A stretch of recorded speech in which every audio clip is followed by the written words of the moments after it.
So welcome to the second part of my video. In this video I had to use a little bit more than what I usually might use to get some of my shots. There was not a lot of access along the Houston ship channel that you can actually get to. So I got a little bit creative, and it kind of involved getting on a boat tour and using my Osmo for some of the shots. So here we go.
once you get farther and farther out from Houston, the launch sites where you can safely and are allowed to launch from become fewer and fewer. In this case here, I'm near the Beltway 8, just north of Pasadena. And this land that I'm on it looked to be public land from the map. Turns out it's private, well, sort of private, but it's overseen by the Department of Homeland Security, and they were keeping an eye on me, it seems, so they came to visit me while I was here.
This last scene that I needed for this video occurred around the Fred Hartman Bridge in Baytown, Texas. And the weather on any of the trips out there never really cooperated too well, as you can see, especially from this shot. So it took several trips to get these shots right, but I think they come out okay, as you'll see here shortly.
After all that driving to get out here and all the filming and nervousness that comes with it, it was time for a little bit of recharging, refreshments, and relaxation at O'Neill's Sports Bar and Grill.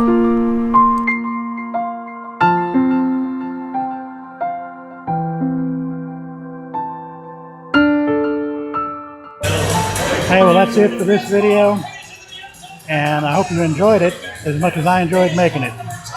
Until the next one, hope to see you again. Thank you much. Cheers. Cheers.